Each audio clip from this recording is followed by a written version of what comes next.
Hello, everybody. Welcome back to another Games Jobs live stream. I'm Harry Petch, the community and content manager for Games Jobs Live, and we're back at it again, double weeks in a row with another portfolio review live stream. Today we've got a really awesome live stream, really awesome set of portfolios to review today because we're doing a discipline that's quite close to home with me. We're doing game design portfolios, and joining me, some experts from Stellar Entertainment. To review some of these portfolios with me, we've got Bethany Brown and Brian Decker from Stellar Entertainment. Hello, everybody. Hello. Hello. Thanks for having us. How are you both doing? How are you both doing? Good, thank you. How are you? It's very warm today. It's nice. Yeah, you can definitely not see it on my face. Yeah, definitely. It's nice. It's kind of like spring going into summer. We love it.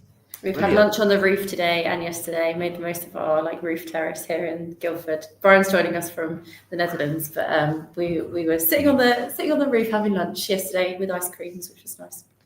Yeah, awesome, fantastic. Yeah, I think before we go into them, those who've watched these previous live streams before recognize Bethany from our first pilot of this. But Bethany, Brian, could you give a little introduction to who you are, what you do at Stellar, and what kind of I believe there's also some jobs openings that are currently happening at Stellar. If you have any other information on those. Absolutely. Shall I go first? Do you want to go first, Brian? You're in the top right corner of my screen. Alphabetically, first names. I'm Bethany. I am the recruitment specialist for Stellar Entertainment. I'm based in the UK office, but we do have a second office, as I just sort of touched on there, with Brian joining us from Utrecht. We are currently hiring in both studios, mainly in engineering and art at the moment, but who knows, maybe some more design opportunities coming up in the future. We're looking for lead rendering, principal rendering, lead engineer, that kind of thing. And on the art side, lead environment artists. Always happy to receive a CV or a connection request on LinkedIn, so feel free to get in touch. Brilliant. And on that note, I'm Brian Decker, one of the designers at Stellar Entertainment. I'm located in the Netherlands, specifically Utrecht. We have our own studio over there where we have our own set of designers, artists, engineers, a producer. And we, plug into the matrix in the morning and work with our people in Guildford to make really cool stuff. And as in what I do within the design team, I'm a bit of a generalist.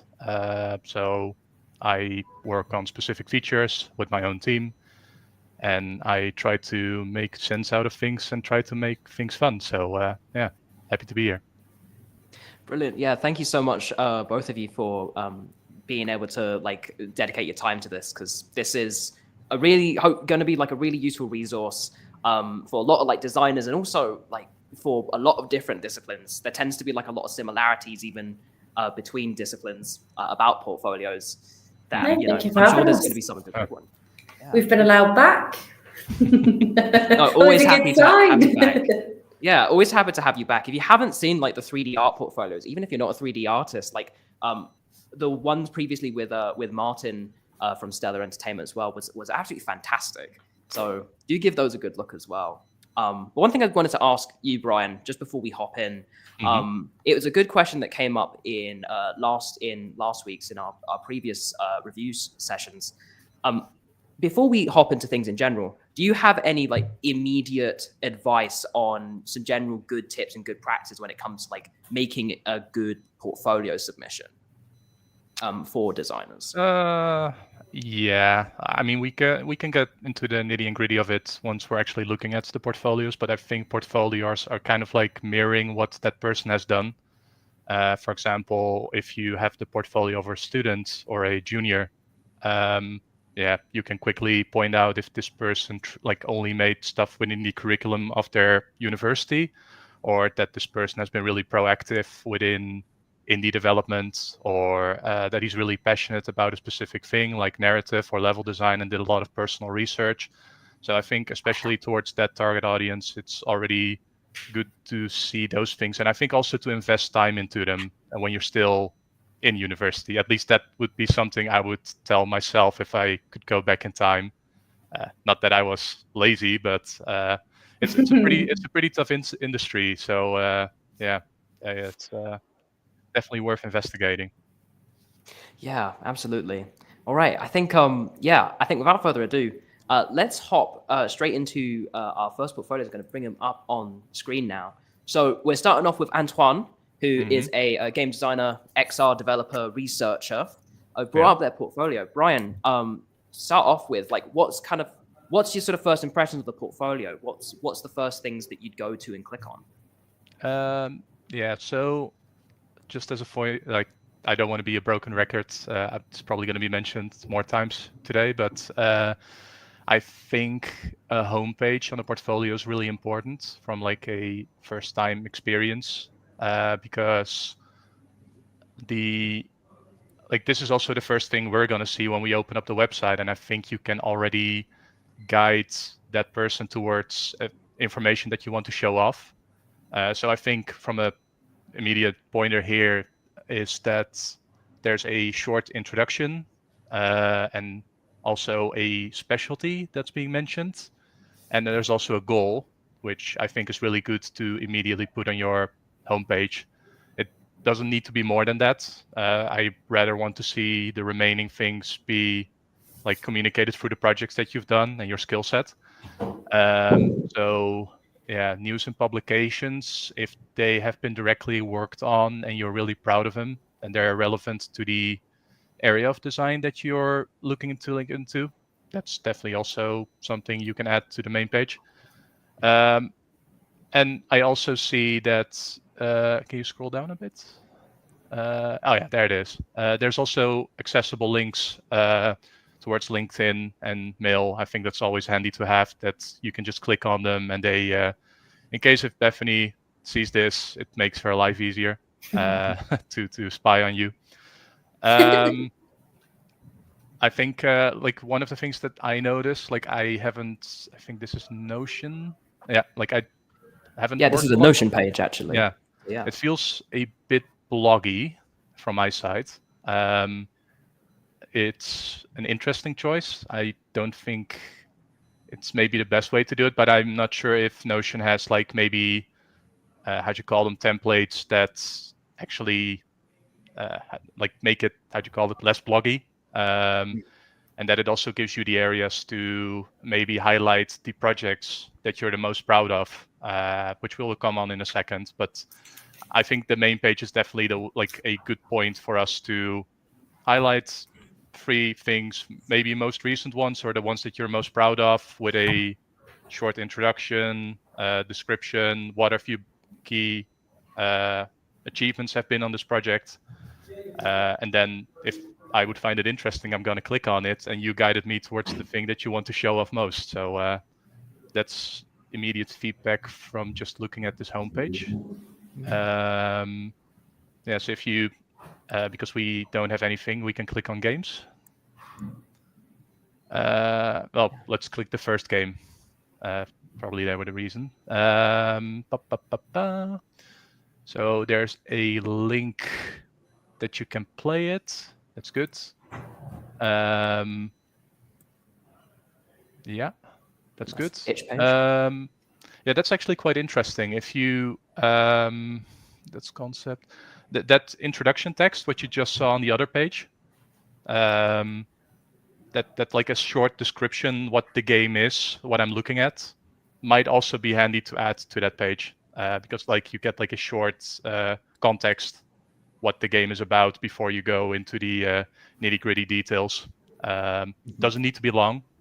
I think a few sentences should do the job. Because now looking at the other page, you immediately go towards concept, and I will also like to see what the game is about before I jump into that. So yeah, there's subjects that have been targeted with some context, but also visuals. That's always a nice to have. That's, I'm not sure if you can expand the pictures if they are in the right. If I click on them, they go up. Yes. They're readable. That's good. Sometimes what happens is that people upload pictures which have a lot of details and that they're not big enough, and then you just look at a beautiful cube with some little cubes in them, but you cannot read what's happening. So that's good. Then we have some level design, and we have some scripting. Okay. And also at the bottom, there's a little link to the GitHub source code as well, I believe. Yeah, that's good. I think what also would help this page is maybe a video, like if in case people cannot play the game, that like you can use that video as a playthrough, but just also to highlight the specific systems that you worked on. That we not look at a still picture, but also see them in action. If you like worked on an inventory system, like what kind of actions do you need to do, or what kind of functionalities is it giving you as a player within this game that you can play around with. Now it's just a bullet list without any reference until I just play the game itself. And that's also, I think, maybe something that people need to be aware of with portfolio judging, is that I know from experience you put a lot of time and effort into making these things. And then when they are being sent out, unfortunately, we cannot invest the same time that's been inputted into these portfolios into judging them. So I think that's where that's the tricky part with game design portfolios. They need to put the right information, like the right amount of information in with the right visual references, make some things really accessible, which can highlight the things that you've worked on, to the point that I know enough that in case you go into an interview, I can ask specific questions about it, and I'm intrigued by what you've made. But we don't have to put everything regarding the project in it, but we also don't want to do the bare minimum. So it's like try to find like the fine line in terms of context that you want to convey, but sure, make that you're not missing out on things. Also, I'm not sure, like I cannot judge it for this person, but the order, how it's been set up, like concepting in a case makes sense. Sorry, from a project point of view, makes sense. But like all the other things that came underneath it, is that the way you want to show it? Like maybe someone is really passionate about level design, but if you put level design at the bottom, it puts like less emphasis on that. So think about your structuring. Also, what always helps is like your key responsibilities and achievements. I think they've been tagged at the top, from what I can see. Yeah, they're slightly tagged up here. Yeah, yes. but like there can be a little bit more context about like what have you done within the quest design in a like concise list of have you been part of the whole process, or have you just maybe written quests, or that can always help. And then the last bit, let me see. I cannot, from what I've seen, and this is kind of a tricky thing with game design portfolios, is we tend to present what you've made and how you made it. But I think it's also really interesting from a design point of view why you made it. Like, why did you try to fix this? Why have you made this feature? Like, there needs to be a reason behind it. And I think that's like, it doesn't need to be big, but I think like specifically the why things is probably the most tricky part in game design. That's something that Martin was talking about a lot with the 3D artist portfolios as well. It's great that you've made this, and it's really cool to see, and it's really cool to see the breakdown on what you contributed. But why? What's it? What do you envisage this thing that you've made being used for? And just providing that context. Even if, I mean, for Martin, it might not be the same here, Brian, but Martin was saying like, even just a line of this was designed with first person shooter in mind, and this is the reason why, and this is the gun that we made or whatever, but just something really brief, like almost what the brief was or what you were doing it for, just helps give that kind of like rounded, and it can be applied image on the whole page, as in like the project, but it can also be based on the like diary system. Why the diary system? Like what was the reason why it's made? And then like just with like a one sentence or two, then you can already explain what you try to implement or fix within the game. What I also think it's interesting, and that's just depending on the person, but I always like to look at that. Like if we come up with designs for games, there's always edge cases. Whatever you think of. So when you come up with a feature or a system and you want to implement it in a way that you have in the top of your head, you can already think about the ripple effect of what this implementation could do with the game in a positive way, but also in a negative way. And if you can already make a list of like, if you make a diary system, okay, we have a diary system, then that means technically I have to build a lot of systems around it as well to support that diary system, which could scope up the game to a degree which doesn't suit the scope of the project. So like also being a little bit critical on your systems, designs, and whatever you come up with is also an interesting take, which I don't consider to be negative. It actually makes you critical on the things that you make. And again, they don't have to be much. They can be like the list that has been added at the bottom of this page. Just like, oh, if I do this, it can result in this, and this. And that could, if you work in a project with other people, you can already warn them or sit down with them, see if you can come up with potential solutions. Yeah, I suppose like when it comes to design portfolios and a lot of it in general, with 3D art portfolios, it's kind of like, it's easy to sort of like put out and be like, here's the thing that I physically did. Whereas with like design portfolios, I think a lot of us sort of struggle because it's a very like kind of muddy, like how you prove I worked on this and how you get to physically show that. But it seems a bit like having that understanding, having, you know, a bit of context, but not too much context. Like it's a lot of text that like drowns out like the recruiter or reviewer looking at it. But just the stuff that ends up, you know, little bits of context that show, you know, why you implemented a system. Like, you know, it might be an invisible system that you can't physically like put in a fun like screenshot. But just having it, like, is it a case of, you know, being able to demonstrate that you have that kind of critical thinking, that critical understanding and intentions of why you're doing stuff. And like you've mentioned, it's like I consider design portfolios to be like a Pandora's box compared to art and engineering. And I've run into those issues as well when I started making my own. But yeah, like what's also with design is that like, I think also from a portfolio point of view, it's really project related in a lot of ways until like, unless you're like a really good indie developer that's likes to be a game designer, that you can make your own stuff.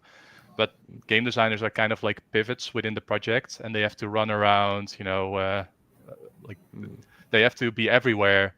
And art and engineering are supporting the things that are being proposed by the designer, but you're also there along the way. So if you can be critical of your design and you can show process how you handle these implementations, whether they're done yourself or through others, that's I think the tricky part that you need to take us along with when you show off your project.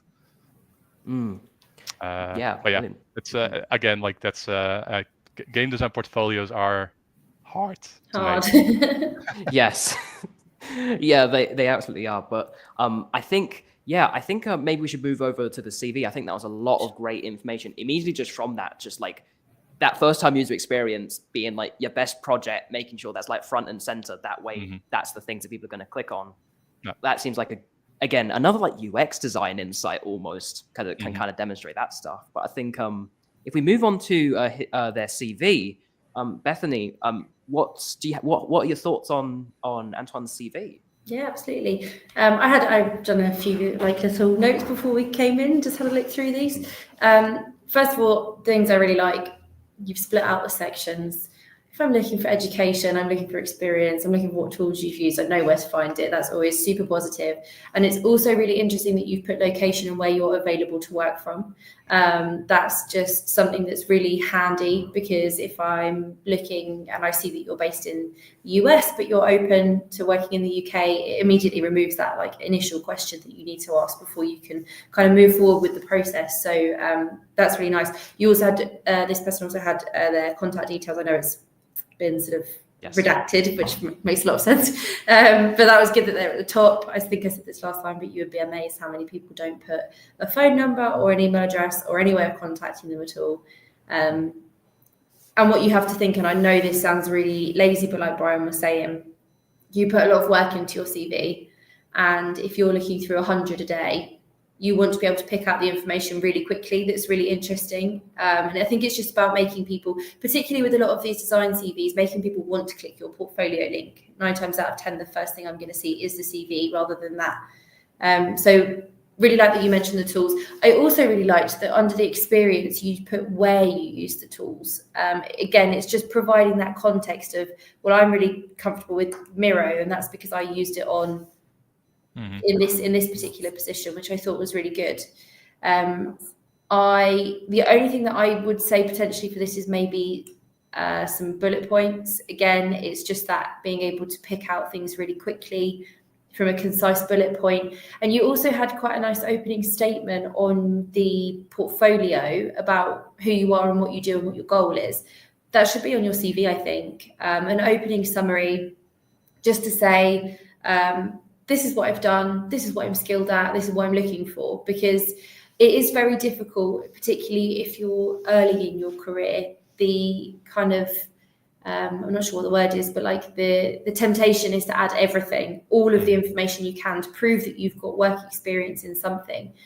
But if I don't know what you're looking for, I mean, how many people do a degree in geography and don't work in anything geography related? I want to know specifically, I'm looking for a job in game design, or I'm looking for a job in whatever it is, whatever discipline. I just think that, again, adds that context, sums you up in one before you've even clicked the portfolio. So that would maybe be something that I would add on these.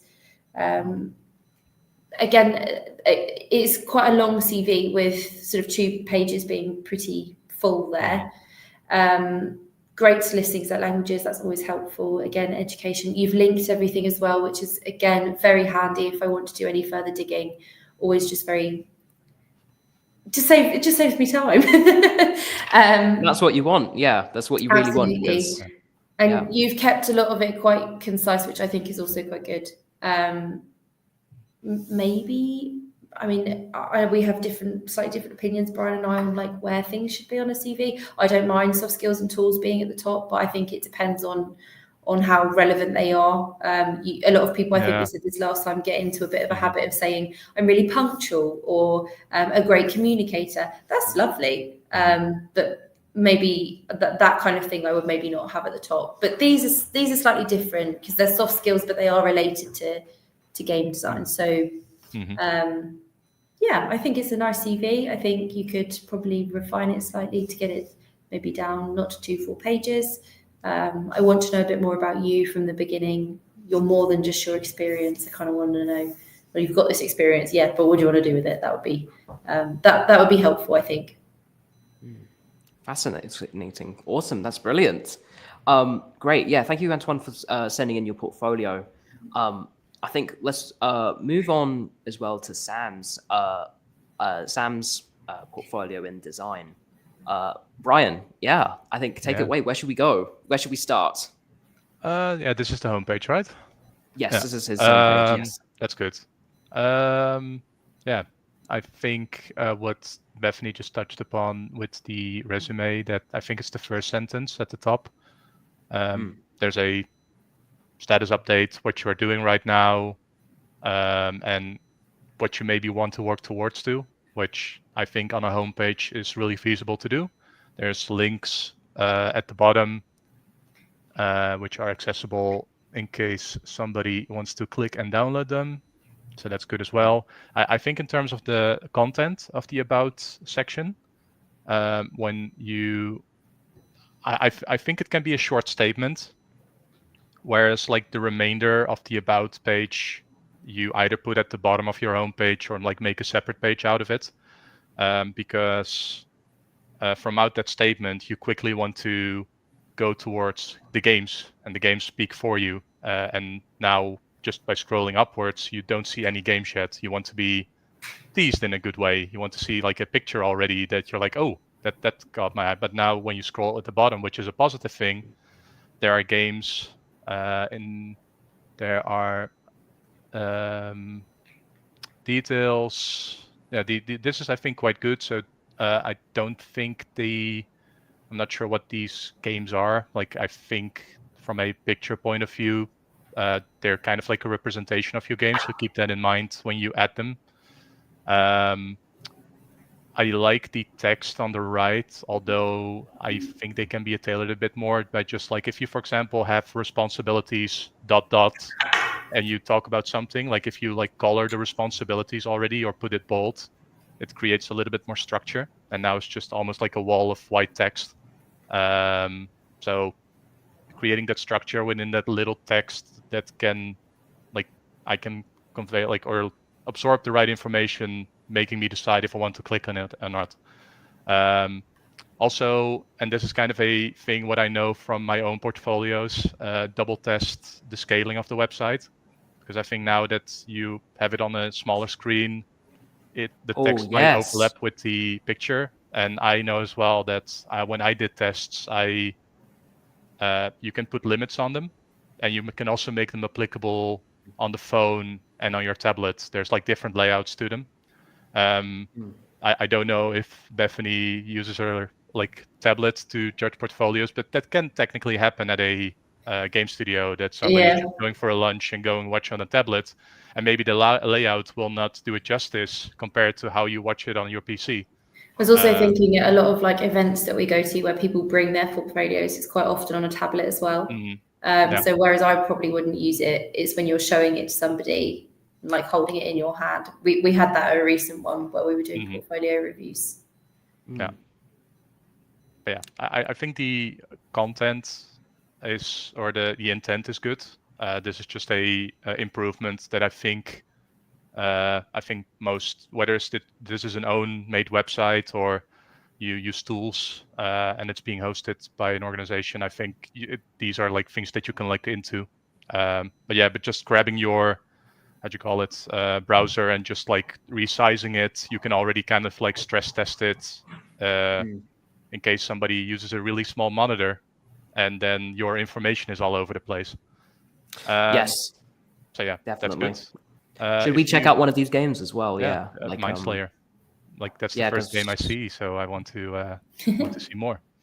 Definitely do it. Good. Nice. There's also again an itch link right here to bring you to the whole page as well. Yeah.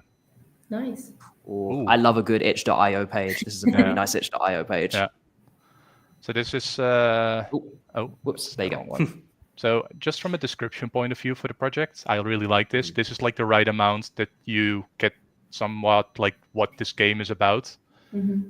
As like a first thing on a page, it could be empowered by adding a good picture or a video about the game right next to it. And then you have like the right amount of information when diving into the details at the bottom. What I like as well is that contributions and potentially, this is really good, because here you can kind of like get a context about what the designer has done and how proactive he has been in the project. So there's project planning in it, ownership about the design, core mechanics. So yeah, you can already from this small list, you can already get an image, if it's of course true but that's something we can find out through an interview, that this person has been extremely proactive in this project and has like tackled multiple aspects and has not been sitting on their hands and doing nothing. So that's good to see. I think that kind of goes back to that point about like guiding the portfolios, really, like the portfolios being like a guide in laying those bullet points out in just enough detail, but not having to give the full life story, but enough to make recruiters, managers who'd be hiring interested. So they'd ask you about that. You could almost like try and like intuit what kind of things they could ask you about your projects potentially.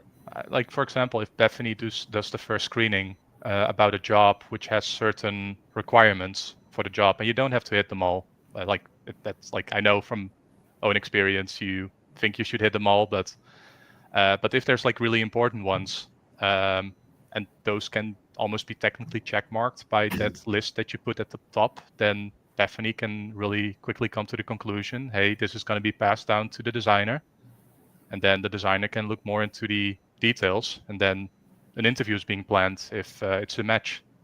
So yeah, keep that in mind. That although I keep Bethany in high regards, I don't want to force her to go through a really big GDD of like hundreds of pages. Told you, quick, simple. I need to see it quickly. How to get a burnout really quickly. Okay, back to the matters at hand. Level design.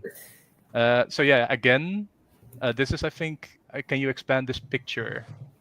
I can't. No, not naturally. I think we could like can you open right image in click new it? tab. No, they're quite Yeah, blurry. so this is a case of what we just talked about with if you have like docs that can give, like, this could be really interesting from my side if we want something to do with level design and there's like a lot of details in that I could find interesting. I cannot judge it properly right now. From a distance, it looks really cool, but I cannot now write or read what's been, like, it's blurry. It's so keep in mind when you upload visual references for your game that they're in a quality, if they're being clicked upon or interacted with, that they are clear. Because like maybe I would have found this really interesting, but because I cannot click on it and I cannot like judge it, that might be the decider about like, I also have another portfolio where it's really clearly conveyed, and then that's the safe route to go to, even though this might have been the better choice. And also, if you scroll a little bit more downwards, so there's like process about paper all the way up to implementation. Yeah, mechanics with some. This is cool. So there's a option to click on the GDD, but it's being like 2 pages have been picked out that give a good reference what the GDD or a part of the GDD looks like.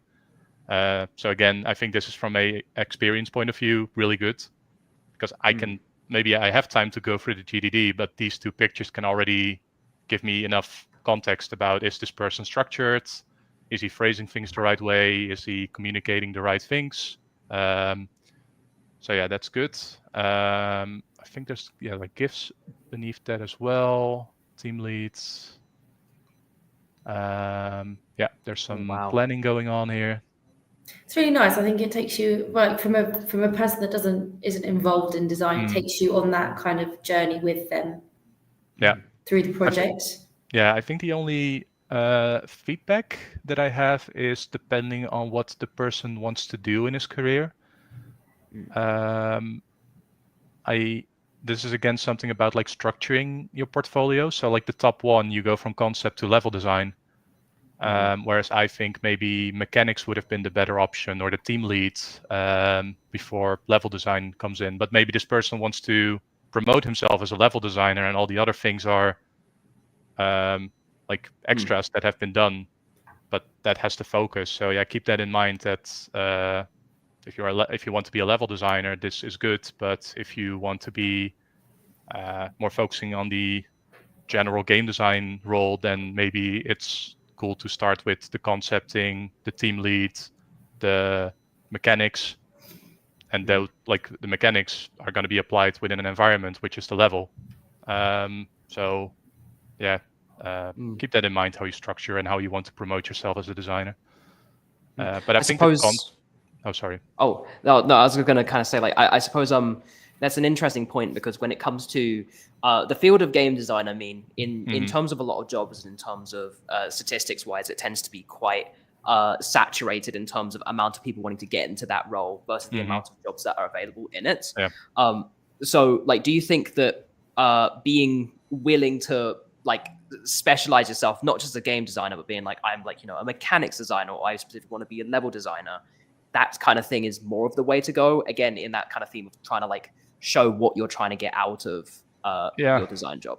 Like it depends on the, like, if you want to go into the generalist route, pardon my French, that's I think there's more routes to get into a design role. So for me, for example, a few years ago, I started as a level designer at a studio. And within half a year, just by finishing a project, just how you've been acting within the company, they actually gave me the opportunity to go into a game design role. But I've done level design, or I had level design in a previous project. So it can technically help you in a way that ideally you want to immediately land that perfect game design role, but tackling different things and getting into a company is already a big accomplishment. And then within the company, you can grow towards maybe a position you would like to do. But I think just like building up general experience within a company and knowing how a project ticks all the way from the beginning to the like releasing it is already really valuable in whatever design role you are. But yeah, if you want to focus on something specific, like a general role within design or a systems designer, keep in mind when you have done a lot of things within the project that you highlight the things you like ideally would love to do within design, but definitely don't let that overshadow the others. But yeah. Brilliant. Yeah, I think, that's some really awesome insight. Yeah, do you have any last thoughts on Sam's portfolio, or should we check out the CV maybe? No, I like the production bit. So like the team lead role with the planning at the bottom. Like this is something that is definitely gonna come back in your career. Whether you're like main responsible for it or you're gonna work alongside with it. So if you already have this as an experience and you want to show it off, I think that makes the transition from your university to into a company more easier because you know how these systems work instead of that you have to be onboarded about them. So yeah, definitely show them if you've worked with them or even owned them within a project that you've done. Brilliant. Great. Excellent. Thank you so much, Brian. Awesome. So Bethany, let's have a chat about Sam's CV. Let's, very exciting. I know Sam is in the chat, so hello. Yeah, definitely. Yeah. If you got any questions, Sam, and anyone does, do feel free to let them know. I will try to communicate that on stream. As with like any of these, I think it is important to remember this is just my opinion on CVs. Not an expert, just know what I like looking for, that kind of thing. So when it comes to your CV, Sam, it's actually really interesting because I think your portfolio was really good. Like from a person again that doesn't work in design and doesn't understand all of the intricacies of what designers do day to day, I thought it was really nice that I could kind of follow your whole journey through a project and what you contributed to it and what systems you use. You have that context. I think some of that is maybe missing a little bit on your CV, and I do understand why, because it's maybe that's experience that you've had through your degree and maybe not in professional. And I get that the CV is you're told to put your working experience on there, which is great. And I agree it should be. But I think what your CV misses for me slightly is, again, a little bit of context in a way that would I immediately click on your portfolio? I think you need to make people want to click it and have a look through, because I think that's where you really excel. So I really liked, first of all, that your About Me section had your sort of 3 top qualities that you wanted to share. I thought that was really nice to pick out. And again, you back that up with context. I think your degree, I would go into a bit more detail. Your portfolio is super detailed with this kind of experience and what you've done in each project. And I can't see that here. And I think you don't necessarily have to make this CV so much bigger. I would maybe some of the things that you've got, like where you've been at the YMCA camplets and things like that, you could shrink those down. This format is cool. Again, you can see your very clearly at the top your contact details, which is always good. Again, you'd be shocked how many people don't put an email address or a phone number. I would say that just be careful with this kind of design sometimes. Sometimes CV systems or applicant tracking systems can't cope with this kind of format. It will throw it out. It won't look exactly how you want it to on everybody's screen. So it's just something to be aware of. And it also gets quite difficult when you do go onto a second page to continue this design, because a lot of people keep the left-hand stripe and it's empty by the second page, and you've just then got like a brown stripe down the side of the CV. I think, I personally, with the projects that you've done, I think these need to be on your CV. And showing what you contributed. So where Brian mentioned the production side, the design side, the mechanics side, what you were responsible for, that kind of stuff isn't on here. So I would maybe just try and pop those in if you could. And I get absolutely trying to get it down to one page. Like I know you're always told no more than 2 pages. I think the formatting of this or the style that you've chosen probably doesn't lend itself to it being expanded, but keeping it quite short still. So I would say, I think you need to think about what's most important for your next job. And it's great to show that you've been working while you've been at uni through summers and things like that. But do you need that much detail on it? Or do you think that what you contributed to your projects at uni would be more valuable? Because for me, I think it's the projects at university. And then I'd want to find out more about them. And then that would direct me to your portfolio. Your portfolio is really good at directing you, saying, click here for this. Is exactly what Brian was saying. Click here if you want to see this. There's a bit at the bottom there with the business pitch for this game. That's great. That's like above and beyond a lot of portfolios that we get through, that you can very easily, I can be guided through to the next page that I need to be on to do a bit more research. And, oh, that's interesting. I'll click this. I think that's what's missing here. I'm going to jump in on one thing from a CV point of view, Bethany. Go on. Because I'm opening them here so I can read it a little bit.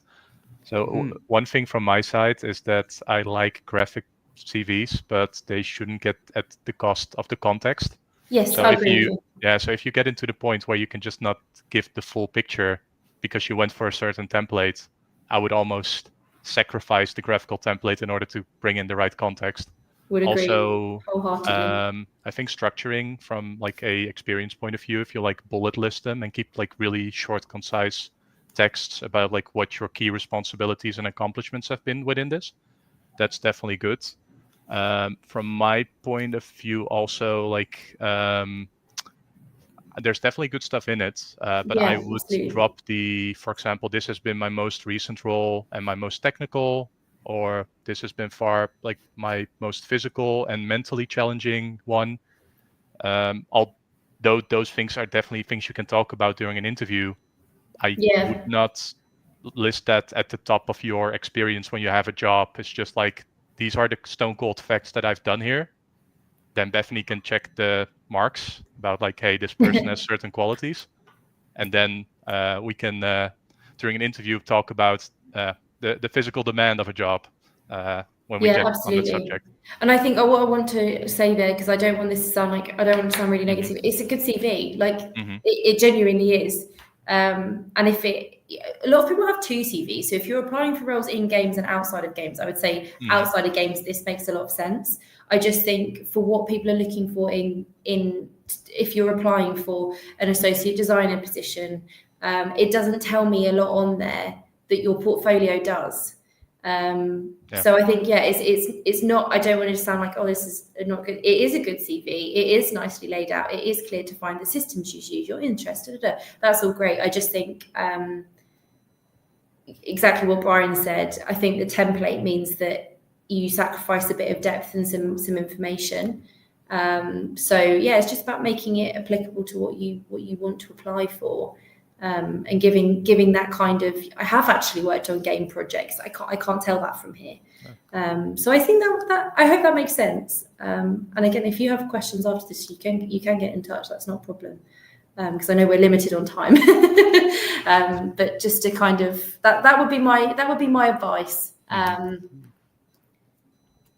Personally, not looking for like full project details on your CV. I'm looking for enough that would make me want to click to find out more. And there's no reference to projects on this CV currently, or well, not that I saw. Maybe I missed it, but that would, again, personal preference. But I think that would maybe get you further and get people to move to the portfolio. And also, like a small bit, if we go for a graphical portfolio and a graphical resume CV, I think it's also really interesting if you can kind of like match them from a graphic point of view. Because for Bethany, for example, it can like immediately link them from like when she has a lot of portfolios to go through and CVs. It's like, oh yeah, that website, that CV, and now there's a really dark portfolio with a almost like gray yellowish stylized. So you went for, in both cases, were for artistic choices, but they're not matching with each other. And I think like sending it almost like a package is like maybe like where it all follows extra sauce on top of it. But it's nice and it's clear, and I hope like there's absolutely nothing wrong with the CV. It's if we're like really looking and going, how could you make that better for design roles? That would be my advice. Yeah, I think that's honestly some really like valuable advice on like, you know, how to get it just to the next level. Next level, absolutely, yeah. It's competitive about it, right? Yeah. So, you got to squeeze it out as best as possible. Yeah, brilliant. Yeah, still got a bit more time, so we can, you know, try and get through maybe one or two more of these sort of people. But thank you so much, Sam, also for commenting in the chat. It's created a really awesome set of conversations from that. Next up, we've got Lewis's portfolio. Brian, with Lewis's portfolio, what do you think? What's the first impressions? It's touching upon the few things that I already talked about. So there's a short introduction, not too much about who this person is. There are accessible links, and there is a picture of a game that I can immediately see. I think I think the intent is good. That this is probably the Show Pony project, I assume, because there's also awards or finalist things added on top of it. So he definitely thought about this one. But still, I would like to have a little bit more context instead of just the picture. So if there's like a way for you to add a little bit of description or like a video can also tell way more, and that you can go towards that project page, or like a short summary of what you've done on this project. I think that would be the extras on top of what this intent is. Regarding let's see, other things, and maybe Bethany can jump into this one from a game design point of view, although I think the intent is good, but from a game design point of view, no, that's you. No. No, but I also see in the top corner like things like music and employment, and the other one is being blocked by the Game Jobs Live logo, but the one, it's got music, sport, and the search icon. Can you click on one of those stages? So I'm just out of pure interest. Clicked on sports. There you go. Oh, cool. Ooh. So I haven't seen this happen before. I've not seen that. That's quite cool, though. Yeah. I mean, it's. I think I wouldn't. I just call it highlighted on the homepage, but I think what he's done in the top right corner about like if somebody's really dedicated in sports or has a really cool hobby like being on stage, means you could also maybe do streams for Games Jobs Live without feeling awkward. So like I think that's pretty cool. Like I've barely seen that on portfolios, so it's an interesting choice. But at the same time, it's not being pushed in your face. So let's click on a game. Let's go for the first one again. Let's go. Here we are. Okay, so there one positive thing immediately. There's a video. A video can say more than 1,000 words. So yeah, this is like, so this is a so this is the nominated video. Yeah, so I think on top of this one, this is Disco, a game, a pick up and play party game. Maybe a little bit more context about the game could be added on top of this here, and then the remainder things about the whether it's been part of a like internship or a project you've done with friends, you can add below the picture, I think. But yeah, like first get a clear idea about the game and maybe some details about like, okay, what's the team size, what software did you use, what was the period that you worked on it, and of course again the achievements / key responsibilities that you had in the project. And then after that we can go into details regarding the internship. So there's pictures, they're interactable, there's titles underneath. I would make the titles a bit bigger. They're hard to read if they give extra context of what I'm looking at. Can you click on them? Trying to click on them. It doesn't seem like you can actually physically click on them. Okay. So stuff like this. So like it's hard to judge from here, but if the quality is good enough, then if it's hard to read, keep in mind that you can maybe give the option to expand them on your browser. just from, again, experience. There's a arrow in the top right. Can you click on that? The top right. Oh, here we are. Okay, this is a immediate. Okay, that one was hard to spot. If you think you overload your page with text and you want to box them, be wary that it's noticeable. Because that little arrow on the top right was easy or like really hard to spot, and only the pictures were available, so it kind of like gave the context that was it. But you actually took time to write stuff which could give extra context of what I'm looking at. So keep that in mind, that if you go towards that route, that it's that maybe like already adding a text like click here or making the arrow really big or another color can already do so much more than how it's been currently implemented. So yeah, again, a lot of video. I think this is, can you click on the, yeah, here Does it indeed again, have them, that's the yes. case. Okay, it's almost like a puzzle. So yeah, again, your portfolio's a game. Whoa. Yeah. Whoa, Inception. Wow. Design Inception. I have seen some like interesting portfolios that have been like a game design portfolio that was literally made in Unity as like a little toy. I don't know like what your kind of opinions on those kind of interactive portfolios are, Brian. Yeah, like I think they like I haven't seen much of those, but I think you have to be wary that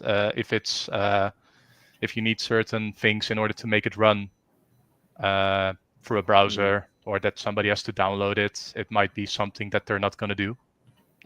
So yeah, it sounds like a high risk, high reward kind of portfolio item. So definitely that is like making sure that everyone can open it. But these things are kind of cyclical, and you will see that eventually people go back to basics, because that does quite often work. Like, for example, if maybe it goes through 2 people before it ends up with a designer, and if, for example, if Bethany gets a file which takes maybe almost like, let's say, help for her to get it running on her PC, that might be the point where, you know, she throws it out of the window, and I know the studio is on the 2nd floor, so it's not going to survive. But, so there's a little bit of a derail from me, but I mean, in terms of Lewis's portfolio and continuing it, we've got some more like audio design and production kind of stuff here. Again, there's sort of like the weird thing with the UX is like clicking the collapse button. Sometimes it takes like 2 clicks to get it to open, which I think is also an extra little thing to note on that front. I'm not sure what's going on there, but that seems like a bit of a bug. But yeah, like stress test again, like what we talked about with like the other portfolio, like with like how you resizing your browser, but in this case, stress test it with like your time it takes certain things to work on your page, and you can literally give your portfolio to someone, like a friend or your parents, and just ask them like, hey, can you browse through this thing? And I'm not going to tell anything, and I just want to see how you navigate through it, and it can already give you a lot of context how maybe Bethany will take a look at it, or me. It's very hard to spot difficulties in your own work. Like very hard to critique your own email that you've written or CV that you've put together. So yeah, exactly like Brian said, sometimes just a second pair of eyes and getting someone to kind of like, does this all work? Can you follow it? Like follow the whole journey through, you know, is helpful. I think most of the elements are there. It's just the experience, again, the experience and like highlighting them as well. Because I would like to see a lot of like what these blueprints are, because you know, blueprint keeping it organized is very nice, but like I can't physically see some of that, which I think you're now highlighting specific elements of the blueprint, whereas like I know that if our technical designer wants to look at a blueprint, he wants to see the full picture, but also in a way that it has enough quality that he can zoom in on certain elements. Whereas now it's stuck, and it cannot be expanded upon. So it kind of leaves it a bit in the blur whether or not this is good blueprint or not. I think the intentions are there. Just needs a little bit of tailoring, and then yeah, that's the fun Tailoring part in about a terms of the portfolio. content, tailoring in terms of like how the content is laid out. Again, it Yeah. seems to be kind of like a recurring theme of these portfolios today, but you know, Definitely. it's good to know on that front. Yeah, brilliant. definitely. Thank you, Brian. Thank you, Brian. Awesome, Bethany. Should we last little CV that we're going to take a look at today? Should we take a look at his CV? Yeah, absolutely. Why not? Brilliant. Yeah. Well, I'll keep it quick. No worries. We're all good. But yes. So again, really nice layout. I really like that you've got your contact details at the top. I think that's 3 for 3 now. We've said well done for contact details. Woo, yes. Yeah. We did it. I think, cool that you've got your second year, your university, systems, everything like that. I like that on your skills, you've also gone into more detail. So rather than just saying my skills are audio design, you've again given context to it. It just starts to build a picture that you kind of understand where that fits. Because I could say my skills are whatever, but if I don't, I'm just hoping that you believe me. So I think that's really cool that you've put systems of art following that kind of makes a lot of sense. And again, projects, super clear. Just tells me, I think that's like with the last CV, I think this is all you need on Sam's CV is like, this is my title. This is the title of the game. This is where I did it, whether it was a game jam, as Brian said, like showing that proactivity, or whether it's through your university project, and just 4 brief bullet points, 3 on the second one, great. Enough to just tell you what your involvement was, would maybe make you want to go and click to see more on the portfolio. Sometimes I've seen people do like with this, so you've got the title of it. You had a really nice opening statement on the portfolio. I can't remember exactly what it said, but it was something, this is, I think if you go forward again to the projects page, to the actual disco bit, there was, I'm not there. Here we are. Here, this is Disco, a pick up and play party game nominated for this. Great, nice little strapline. People do it with companies as well. So maybe not, I haven't seen it so much in games, but outside of games, people will put Stella is an independent game developer with circa this many employees working on AAA titles. You know, like again, just it means that I don't then have to go and Google. It's giving me all of the information. It's like spoon feeding. It's great. So I think that's cool. I think what you've done with your employment, where you've kind of shrunk it down, your employment history, because again, it's great that you have work experience. Nobody is denying that. But is it relevant for what you're applying for? Possibly not so much. We would be more interested in your projects. So I think that's where this CV does well. Again, hobbies and interests, always helpful. Gives an interviewer, if I've played that, I have something to talk about immediately. You can start to build that rapport. If I also support Everton, I don't, but I could talk about that. You know, it gives you that kind of like starting point with somebody. I think what I would like to see on here, the only real notes I had on this was an opening statement again. What have you done? What are you looking for? Why have you sent me your CV? And again, a cover letter and portfolio do provide that context, but just putting it all on one, saying, I'm Lewis, I'm a second year student at University of Staffordshire studying this, keen interest in X, Y, and Z, looking for opportunities in X, Y, and Z. I think that would just, again, kind of complete it, make it a sort of whole story in one go, and easy to follow. So those would be my sort of suggestions there.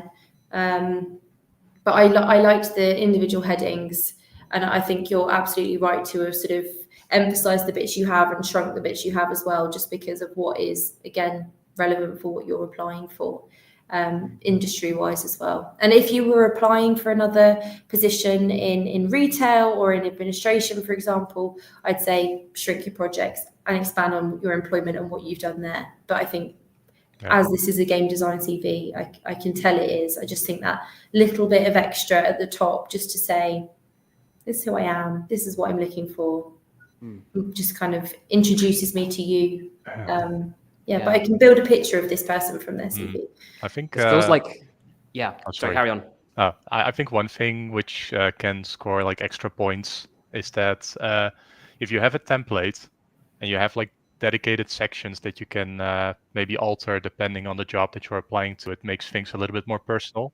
We we know it's happening, but if there's like literally something, for example, focused on Stellar, then that's something that Bethany will immediately notice, instead that this is just maybe something that's being sent over towards 10 other companies. We see that a lot in cover letters. It's quite nice.